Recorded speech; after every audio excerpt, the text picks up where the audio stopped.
Welcome to the Jill on Money Show. It's Monday, January 9th. So, in my estimation, you've got about another week before all of your resolutions just fall by the wayside. I think it's by 2 weeks, maybe 3 weeks, but we want to help you stay on track with whatever you wanted to do in 2023. One of the easiest ways to do that is to get advice that you can incorporate into your life and act on that advice, not like talk about it, do it. So here's what you need to think about. What is it that I'm trying to accomplish this year? How am I going to do it? And if the first step is, let me just talk to Jill and Mark, that's a great first step. Go to jillonmoney.com, click the Contact Us button, complete the form, say what's on your mind. Here's what I'm trying to do. And at the bottom of the form, there's a little box. And you check that box if you want to come on the air live with us. Why do we like you to come on the air?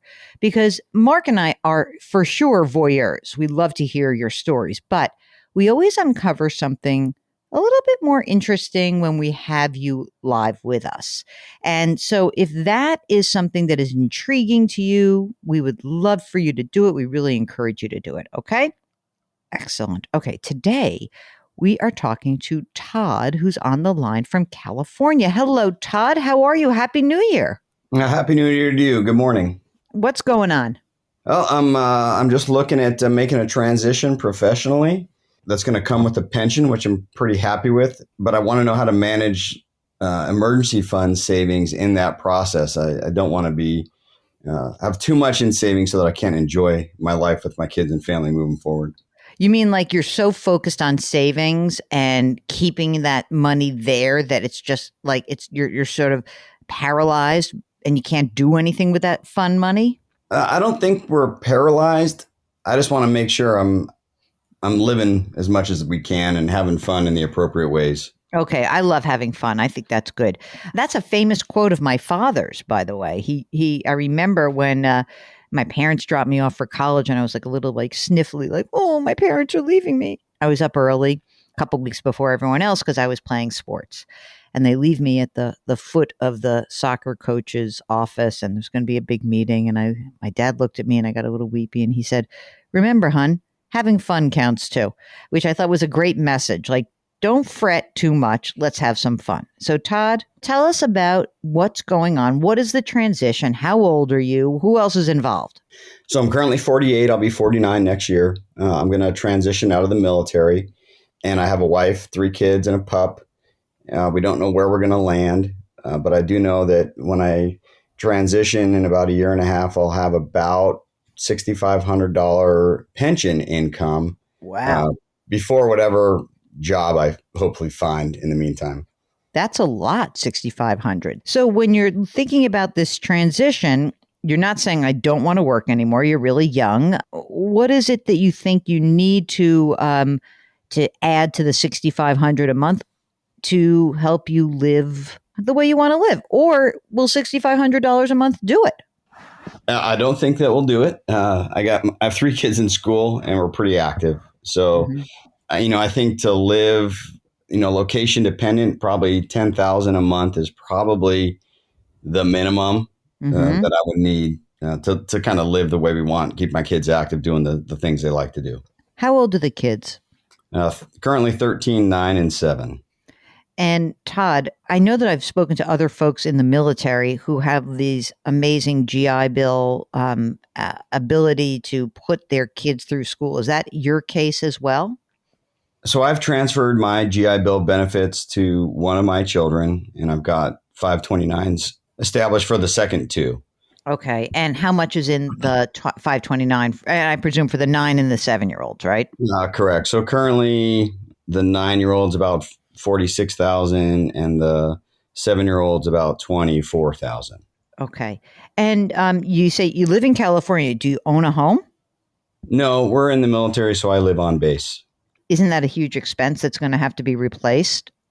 It is. And so I took the proceeds from a house that we sold prior to moving out here. That's what I threw into a brokerage account and with the plan of using that as a down payment for a house down the road if needed. And that's about $200,000 or so in that brokerage account. And that's in cash right now? No, that's in stocks. I'm now a little bit worried. Okay, wait. So there's 200 grand in the brokerage account, in all stocks or anything else? Nope, it's in a brokerage account with American funds. Okay. That money is the money you think some portion or all of that money will be necessary for a home down payment wherever you land next, right? Yes, and I do have the VA home loan eligibility, which I could get into something at zero down, but having the option for traditional mortgages sometimes makes it a better deal if you can put Yeah. some money down. Yeah, absolutely. What is it that you think are like the choices out there when it comes to where you would go? Because you have young kids, so do you want to stay in the area? I mean, what's your hope? Oh, that's a great question. Probably not staying in the area that we're currently in. There's a few options out there for my family. My wife loves Southern California for the weather. Who Um, doesn't? there's other options. I think maybe in the Phoenix area or Tennessee or Northern Virginia. Those are kind of the areas we're narrowing down that have appropriate job opportunities and weather and opportunities for the kids. Okay, Southern California, Phoenix. Did you say Tennessee in the middle of that?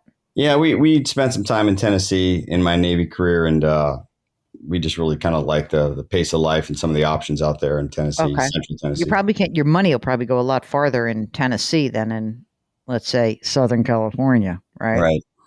Okay, and there's no need for you to stay in state for any other reason. And your kids they're military kids, so they used to moving around, and this is not going to be a big deal, right? I don't think it's going to be a big deal, no. Okay, all right. So when you're looking at a home, what do you think you would? I mean, ideally, what do you think you're going to spend? To be honest with you, I mean, knowing that we're probably going to land in a spot, or how about this? How about we plan for the spot like Northern Virginia or Southern California? It's probably going Mhm. to be in the $1 million range. That's what I was thinking. I had 1 million written down because then conveniently you could put 200 grand down and there's your $800,000 mortgage. Okay. So right now, what are you spending per month? What do you figure? We spend between $10,000 to $12,000 a month. Now you do. Oh yeah, Wow. we're going for. I mean, we're kind of in the middle of California, and everything is about 3 hours away. So we kind of got to get to what we want to do, but we like to do Uh-huh. a lot of things. He must be flying planes in the middle of nowhere. I mean, that's what I'm thinking. But okay, what does the next job opportunity look like for you? I mean, given your background, do you have opportunities where you can make more money? Like, just give us the idea here. So there is some opportunity out there. I think I could. Marky nailed it. I'm in the aviation industry. I could walk into an airline job. It'd be about eventually I'd make more money than I'm making now, but it would take a couple years. What do you I could think your first year out of the gate you could count on making? at an airline job. Or any job. The worst case scenario, not your dream job, but like if I said to you, you got to get a job, what would be the amount of money? 150. That would be the no brainer. I think I could probably walk into something around 200 without a whole lot of effort. What comes out of your pension? Will all of your health benefits come out of that as well? There will be health benefits. I'll probably have to augment it a little bit, Mhm. but that's I mean, included. all right, whatever. So you got 80 grand that's coming in from the pension, 150 to 200 on your new income. That's amazing. So this is all great. So let's go through some of the assets. So you have the pension, you have the brokerage account. You said you had some money in cash. What's in your cash reserve? About 90 right now. Oh, that's good. And then what about, is there any deferred retirement planning that you have done? Do you have any money that's in some sort of retirement account? So I have the TSP, Mm-hmm. which is the Federal Retirement Plan, and then Yep. or investment plan. Then I have some of my own Roth and traditional IRAs that for my wife and I. The total of all that's about 700. That's great. Okay, so let me make sure I got everything set here before we start figuring out your game plan. So, in a year and a half or so, you're going to transition out of the military. You'll get a $6,500 a month pension. And right now, you're spending 10 or 12 grand a month, but clearly you're going to be spending 10 or 12 grand a month at least in the future, maybe more. Because even if you move to a place, even if you move to a place where you don't have to drive 2 or 3 hours to get to somewhere else, you're going to have that big fat mortgage to support, right? Correct. And so is it fair to say that if you're spending 10 or 12 now, that you're probably going to end up spending more like 15 in the future? Or do you think that's too much? 15 is my planning factor that I put in my Okay. charts. Okay. So that's good. Okay, good. Given that you have this $200,000 that's in a brokerage account that's mostly in stocks, that's kind of your, let's call it your new house down payment fund. There's a $90,000 in cash, 700 grand in retirement accounts. And, if you were to make 150-ish thousand dollars plus the, I guess, 78,000 from your pension or 80,000 from your pension, that would basically pay your bills. And you would maybe be able to put a little bit more money away. And then how much longer would you work? You'll only be 49 when you make this transition. So is the idea just work, till we get the 7-year-old through college, or what do you think? I don't use their age as a target. I'm kind of thinking 62 for myself is a good target. I'd be willing to maybe go to 65 if reasonable, but I'd be willing to stop earlier as well if the numbers lined up. How do you feel about if you went to look for a home and you didn't find what you wanted? You okay renting? Yes. Okay. Does your wife work outside of the home? She does. She works in the home. So she's online, and she makes probably between 60 and 65 currently, but she has potential to make more. She's in medicine. Medicine as in she's a doctor? She's a physician. You kind of hid that, dude. Sorry.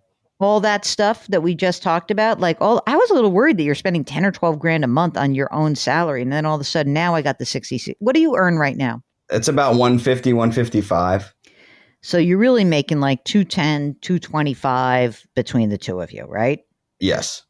So that's important because now I feel like, okay, now a $1 million house does not seem ridiculous. And 15 grand a month doesn't seem ridiculous. It's going to change, but if you've got this time in and you know that the pension is coming and you're willing to work for another dozen years or so, well, I think that that's pretty good. The numbers look good. So in making this transition, I think the reason you said in the beginning that you're making a transition, you want to think about how to use your cash. Are you putting money into a retirement, into the TSP right now? I max it out annually. And you use a traditional or a Roth?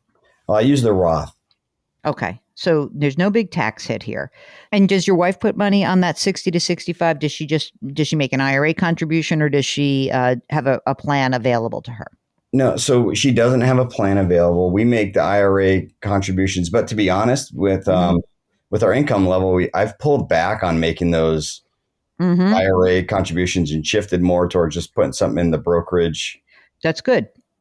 Here's what I'm looking at. If you have the ability right now, if you're not collecting your pension yet, but you have the ability to sock away money, I would build up that emergency reserve fund. So you have 90 grand. We're looking at 15 grand a month is what we're looking at your spend in a year and a half from now. So there's a ramp up period. You have 6 months of 15 grand a month socked away. Now, it's not as bad as that because we know that the 15 grand a month, at least 6,500 a month is taken care of. But I would like you to try to accumulate more money in cash, even if it means putting less money in an IRA, even if it means, at least for the next year and a half, pulling back on the education stuff. I'd like to beef up the cash and hope that we get to put in a big chunk of money in your 529 plans once you get settled. That's what I'm hoping. So what's a target then for cash? I think I want you to have 120 to 150. I offer this. We haven't talked about debt or anything. And so I'll just let you know, we don't carry any credit card debts, or we obviously don't have a mortgage. My wife does have about a $45,000 school loan that we pay off monthly. It's just such a super low interest rate that I just pay a little bit extra on it, and it is what it is. And okay, it's hanging out there, right? All right. Well, just keep paying on it, and as long as the rate's not so bad, then that's fine. You're in the military, so you have to have your estate documents done. I know that. All squared away. Yep. Oh, thank goodness. And what about life insurance in general? You have some term life insurance? I do. My wife and I each have term life insurance policies. We have 900 for each of us. That gets us through about age 60. I took a second one so part of the military retirement is a survivor benefit plan. So I took out a second term life insurance policy on myself to kind of be in place of that. I needed it. So I have two. Okay. That makes sense to me because you want to make sure that you're able to maximize the pension for your wife. What about any parents? I mean, you're in that age group where do you have aging parents that you might have to take care of? They're aging. Yeah, you nailed it. They're getting to that spot, but I think they're financially doing okay. Well, I wouldn't be surprised if for some reason, we picked up some of that responsibility later, but it's not likely, I'd say. All right. What else can we do for you? No, I think that's great. It's very insightful. I appreciate your time this morning. Oh, well, we wish you the best of success and good luck with the transition. Thank you for being part of our armed forces. We are always appreciative of folks who check in with us. And well, we have to ask. We have to ask best place that he's been stationed. Oh, yes. What's your favorite place that you've been stationed? Well, that's a tough question. Sorry, I wasn't expecting that. Every place has been great because of the people that I've been able to associate with. I was surprised at how much we've enjoyed our current location just based on the community of people that I have and the opportunities for outdoor recreation that we have here. So I realized that's give me something overseas. Come on. I don't want to hear about this nonsense of California. Give us a great overseas post. I've never been stationed overseas, but I've visited a lot of places overseas. I loved visiting Italy, and we pulled into Naples in the Navy and was able to travel up to Rome. Visited Barcelona, which I think is an absolutely amazing city. I had a great time in Thailand and Singapore as well. So I've had some really great opportunities to see the world as part of the armed services. That is wonderful. That's so great. And you have a whole nother career ahead of you, which is very exciting. Give us a holler back if you need any help, okay? Will do. All right. If you are making a transition of some sort, doesn't have to be from the armed services, but there are a lot of people transitioning in this job market. There's a lot of people reconsidering what they want to do. Then we'd love to hear from you. Our website is jillonmoney.com. Click on the Contact Us button. Let us know if you'd be willing to come on the air. And while you're there, if you are considering a transition, I encourage you to pre-order the book, The Great Money Reset. It is available in just a few weeks, but I really want to try to get pre-orders because the pre-order game is all about trying to get on the New York Times bestseller list. So if you'd like to help in that endeavor, and if you want to be among the first people to figure out how to change your work, change your wealth, change your life, pre-order The Great Money Reset. And I think you'll be happy you did. As I go through it, I'm preparing for a lot of interviews. I'm like, you know what? This is a good book. And it's not because I'm so great. It's just because your stories are the inspiration.